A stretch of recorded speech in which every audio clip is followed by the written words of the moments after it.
Vamos então para nossa entrevista, para nossa ordem do dia. Sérgio Misser conosco. Agora sim, viu, Sérgio? Se a tecnologia nos auxiliar, a gente vai conseguir conversar tranquilamente.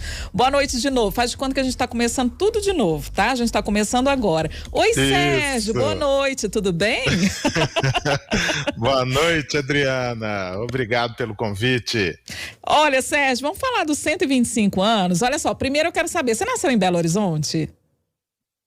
Nasci em Belo Horizonte há 51 anos atrás. Muito bem, então você é Belo Horizontino mesmo, né? E viveu boa parte da história da cidade aqui. Eu fui acolhida pela capital mineira, sabe, Sérgio? Não saio daqui muito fácil, não. Gosto muito da cidade, até porque ela reserva um pouquinho desse ar interiorano, né? Que a gente gosta de um bom mineiro, né? A gente que é criado no interior, a gente não desapega muito fácil, não.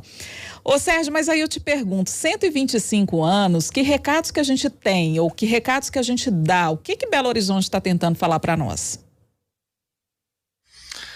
Bom, Adriana, sem dúvida nenhuma, né? Belo Horizonte é uma cidade marcada desde o seu nascimento por um salto em direção à modernidade, né?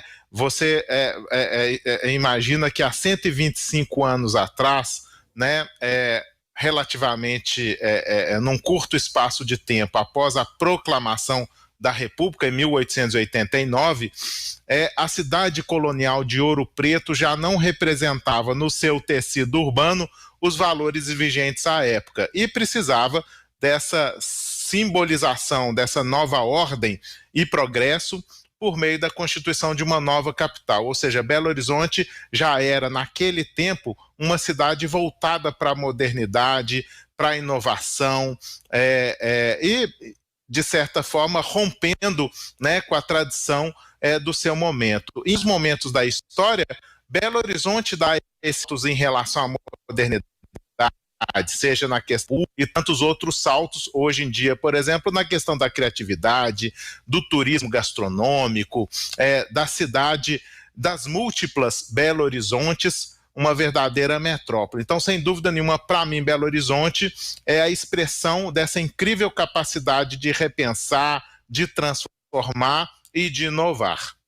E aí a gente tem alguns desafios. Agora há pouco nós tivemos a Alice Brito, lá da Tereza Cristina, falando sobre a situação que está sendo monitorada por causa da chuva. Aquele problema que a gente sempre sabe, né? A gente conhece e problemas que sempre acontecem nesse fim de ano por causa da chuva. E também aí muito se fala das obras, né? Que precisam ser feitas e a adaptação da cidade para receber esse volume grande de chuva. E a gente sabe que tudo isso é consequência de alterações climáticas, né? E a gente sabe que isso é necessário também, essa discussão é necessária para a cidade. Nesses 125 anos, o que a gente pode falar em relação a essa questão climática, né? E também os principais desdobramentos quando essa questão está desregulada? Bom, Adriana, eu acabo de retornar do Egito, onde aconteceu a COP27, a Conferência do Clima promovida pelas Nações Unidas, né? E ficou muito claro naquele encontro que os eventos climáticos vão ser cada vez mais extremos e frequentes. Belo Horizonte, desde 2015, já conta com um estudo sobre a vulnerabilidade às mudanças climáticas e, naquele momento, já indicou que, se o cenário continuar como está, nós teremos até 2030 mais de 65% de todos os bairros de Belo Horizonte numa situação de alta vulnerabilidade. O que isso representa no dia a dia? Aumento de deslizamentos de terra, de inundações, de vetores de doença e de diversos efeitos como ilhas de calor. Em última instância, um comprometimento da qualidade de vida do Belo Horizontino. Então, nesse sentido, Belo Horizonte também precisa se reinventar com ousadia e com modernidade para poder enfrentar esses problemas contemporâneos e principalmente para aquelas famílias que se encontram em áreas mais susceptíveis a riscos ou com infraestrutura deficiente, enfim, a população de certa forma mais de baixa renda acaba sendo a população mais impactada. Então é necessário que Belo Horizonte não só invista nessas obras consideradas estruturantes, mas também no repensar de todo o seu tecido urbano para que a gente tenha uma relação baseada em soluções mais naturalísticas, chamadas aí como soluções baseadas na natureza, para poder enfrentar em diversos níveis, por exemplo, a questão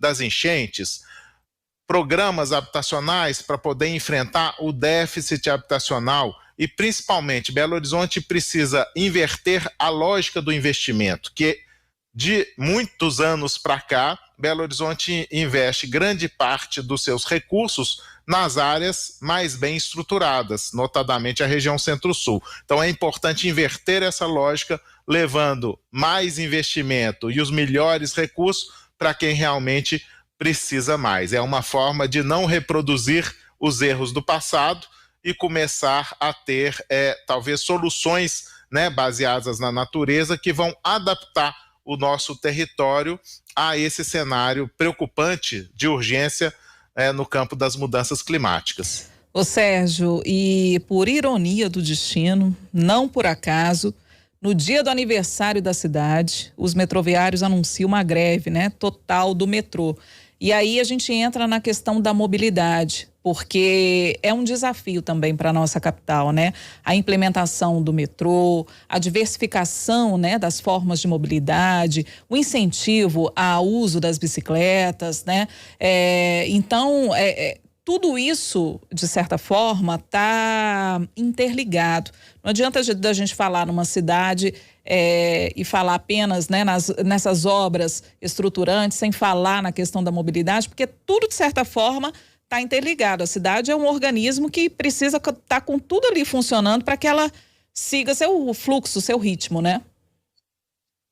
Exatamente, Adriana. Não por acaso, né? A Constituição de 1988 determinou que o transporte coletivo é considerado como um serviço de caráter essencial, ou seja, por meio da mobilidade nós conseguimos acessar os outros direitos, né? Como habitação, saúde, trabalho e assim por diante. Então, essa é uma questão, digamos, central em Belo Horizonte, que diz respeito à mobilidade. E a mobilidade contemporânea, ela não vai ser resolvida nem com uma bala de prata, como, por exemplo, a construção de outras linhas de metrô, que, embora necessário, não será suficiente. Nós precisamos pensar numa integração intermodal, diferentes formas de ir e vir, e como você mesmo colocou, que é a orientação, inclusive, da Política Nacional de Mobilidade Urbana, priorizar o transporte não motorizado, ou seja, a pé e de bicicleta, e no campo do transporte motorizado, priorizar o transporte coletivo. Do ponto de vista prático e objetivo, como que a gente pode deixar de utilizar o nosso carro, a nossa moto, ou mesmo o ônibus, e priorizar o transporte não motorizado, né, a pé ou de bicicleta? Nós temos que repensar o tecido urbano para que as principais necessidades do dia a dia, estudo, trabalho, conveniência, farmácia, padaria e assim por diante, esteja a poucos passos da nossa casa. A pandemia, de certa forma, acelerou esse processo que a gente chama de valorização dessa hiperlocalidade. Mas é claro que a legislação de uso e ocupação do solo precisa acompanhar esse movimento, além de outros instrumentos. E para além dessa reorganização do tecido urbano, é necessário também investir em transporte coletivo. Por isso, a constituição de corredores exclusivos, como o da Antônio Carlos, da Cristiano Machado, e a necessidade de se ampliar pelos principais eixos, não só de Belo Horizonte, mas da região metropolitana. E por último, mas não menos importante, Adriana, a questão de inovação no campo até da regulação, da modelagem desses contratos. Por que não contar com tarifas metropolitanas, tarifas integradas que permitam o cidadão utilizar diversos meios de transporte e assim por diante?